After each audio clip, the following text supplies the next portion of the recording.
thought I would share with you today how I knit stripy socks and how I weave in the ends as I go.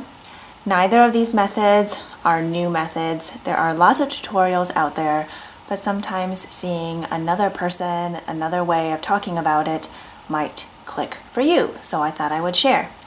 I'm knitting up a pair of 3x1 or knit 3 purl 1 socks, knit cuff down on 32-inch circular needles, and I am at a color change, so I thought I would share with you how I do that. The next color I think I'm going to use is this orange here, and let's see, I'm going to put it in this dish to keep it from rolling away, and we'll pick up this sock.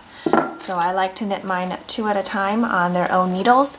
That way I can be knitting on the same section at the same time. I don't get second sock syndrome, which is when you finish one sock and the other one either never gets started or gets started and just languishes.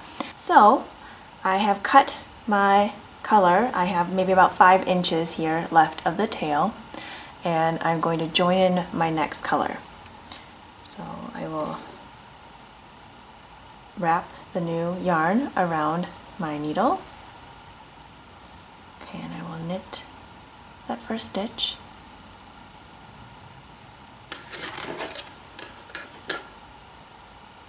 Okay, and then the old tail now I'm going to place between my 2 needles.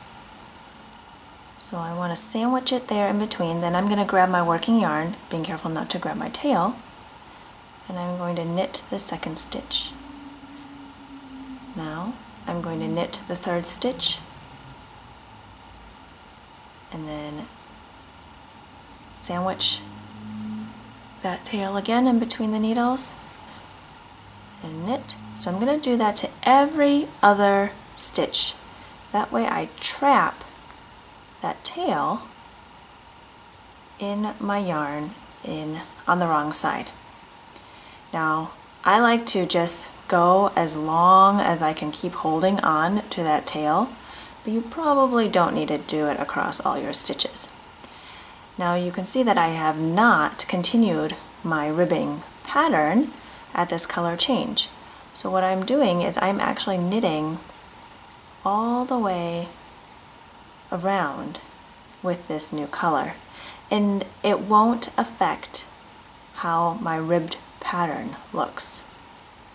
So let me finish this side, and then I'm going to drop my tail, turn my work, tuck that tail into my sock, and then I'm going to work on the tail of my new yarn. So I'm just going to knit this first stitch around the corner here. Okay, and then I will do the same. So I'm going to place this orange tail between my 2 needles. I'm going to knit, and I'm not knitting with that tail. All I'm doing is trapping it in the back.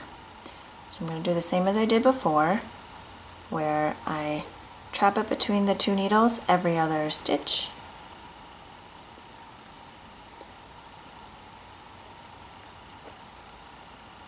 And I'm going to go all the way across.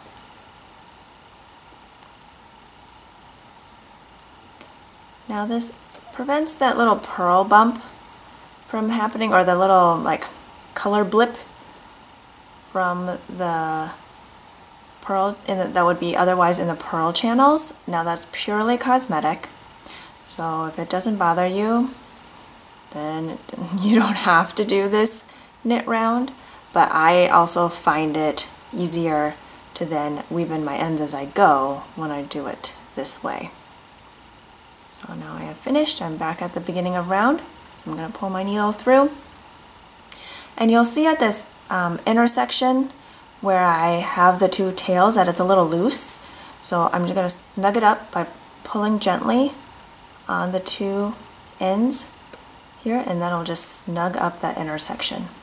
Now if you pull too tight, you can just loosen it up by stretching out the stitches a little bit. And then now this next round, I will begin my 3x1 rib again. So I just take my working yarn and knit in my 3x1 rib pattern. Alright, I have finished the round with my new color, and you can see down this purl channel it is a very clean, tidy break between the color changes, and that is due to that knit round of the new color. But it doesn't affect the rest of the ribbing in the sock. Pretty cool, huh? So then I will just continue in that way. I hope this tutorial was helpful. Happy knitting!